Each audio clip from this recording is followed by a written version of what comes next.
धीरे धीरे हम दोनों में प्यार हुआ है पक्का, अरे आजा पापा हम दोनों।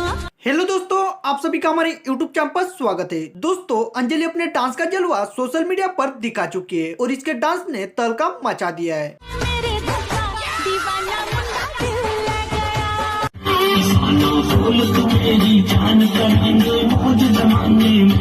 अंजलि के साथ में वंशिका भी अपने डांस का जलवा सोशल मीडिया पर दिखा चुकी है। हाल ही में वंशिका कपूर का हरी साड़ी में डांस सोशल मीडिया पर तहलका मचा चुका है। तो सबसे पहले वंशिका के एक झलक को देख लेते हैं। तेरे देख के लटके झटके ये छोरे मर जा कटके।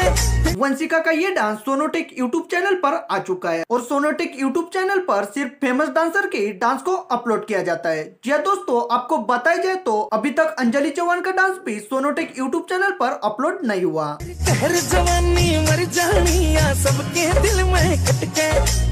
ये लड़की बहुत ही कम वक्त में सोशल मीडिया पर पॉपुलर हो चुकी है और दिन ब दिन इसकी फैन फॉलोइंग बढ़ती जा रही है। वंशिका का वायरल डांस सोशल मीडिया पर बड़े बड़े स्टारों पर भारी पड़ चुका है। दोस्तों, आपको वंशिका का वायरल डांस कैसा लगा ये हमारे कमेंट बॉक्स में जरूर बताएं। उम्मीद करते हैं वीडियो आपको पसंद आएगी तो वीडियो को लाइक कीजिए और चैनल पर नए हो तो हमारे चैनल को सब्सक्राइब जरूर करें। धन्यवाद।